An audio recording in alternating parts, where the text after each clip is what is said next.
کیا عورتیں اپنے مخصوص ایام میں آیت الکرسی پڑھ کر اپنے بچوں پر یا اپنے گھر میں وہ دم کر سکتی ہیں یا نہیں؟ السلام علیکم ورحمۃ اللہ وبرکاتہ۔ میرے تمام دوست احباب اور میری ماں بہنیں، امید کرتا ہوں آپ خیریت سے ہوں گی۔ آج کی اس ویڈیو کے اندر بہت ہی اہم ٹاپک شامل ہے اور یہ سوال کمنٹس کے اندر بار بار مختلف ویڈیوز کے اندر موصول ہو رہا تھا۔ میں نے سوچا اس ویڈیو کے ذریعے تمام دوست احباب اور میری ماؤں بہنوں تک یہ پیغام پہنچایا جا سکے اور ان کے علم میں اضافہ کیا جا سکے۔ تو چلیے بڑھتے ہیں اپنے مین ٹاپک کی طرف، لیکن اس سے پہلے اگر آپ اس چینل پر نئے ہیں تو کائنڈلی چینل کو سبسکرائب کر کے گھنٹی کو آل پہ پریس کر لیں تاکہ اس طرح کی مزید ویڈیوز آپ کو ملتی رہیں۔ آپ اسی طرح قرآن پاک، نماز اور نماز کے مسائل سیکھنے سے مستفید ہوتے رہیں۔ دیکھیں، سب سے پہلے تو یہ جان لیں کہ آیت الکرسی جو ہے وہ قرآن پاک کا حصہ ہے، اور جو آیت قرآن پاک کا حصہ ہوتی ہے وہ بالکل آپ ان مخصوص ایام میں اپنے حیض و نفاس کی حالت میں بالکل قطعاً نہیں پڑھ سکتی، چاہے وہ اس غرض سے ہو کہ وہ آپ پڑھ کر بچوں پر دم کر رہی ہے، چاہے وہ اس غرض سے ہو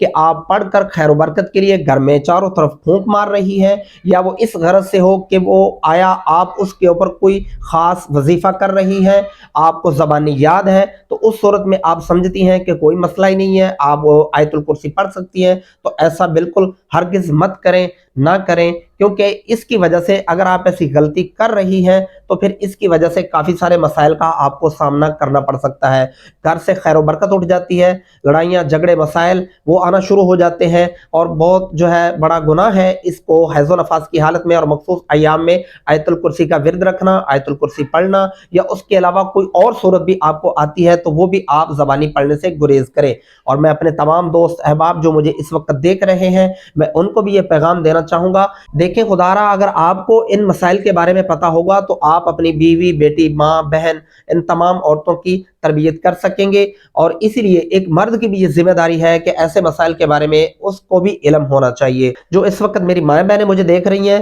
میں ان سے ریکویسٹ کروں گا کہ ایسے مسائل کے بارے میں خود بھی سیکھیں، اپنی بیٹیوں کو بھی، اپنی بہوؤں کو بھی اور اپنی ماؤں کو بھی یہ تمام مسائل جو ہیں ایسے ان کو بھی یہ بتائیں تاکہ وہ بھی ایسے مسائل کا مزید شکار نہ ہو اور ایسی غلطیوں سے بچ سکیں اور اپنے گھر کو جو ہے وہ پاک صاف رکھ سکیں اور مزید دلی اور قلبی سکون حاصل کر سکیں۔ اور اس کے علاوہ اگر آپ نماز، قرآن پاک یا اور ان مسائل کے بارے میں سیکھنا چاہتے ہیں تو میرے ہی چینل کے اوپر آپ کلک کریں تو وہاں سے پلے لسٹ آپ کے سامنے آ جائے گی۔ قرآن پاک پڑھنے کے اوپر الگ سے ملے گی اور نماز سیکھنے کے اوپر الگ سے ملے گی۔ آپ جو بھی سیکھنا چاہتے ہیں تو پلے لسٹ اوپن کریں گے تو آپ کے لیے آسانی پیدا ہو جائے گی۔ امید کرتا ہوں یہ ویڈیو آپ کو پسند آئی ہوگی۔ ملتے ہیں اگلی نیکسٹ ویڈیو کے اندر، تب تک دعا میں یاد رکھیے گا۔ اللہ حافظ، فی امان اللہ۔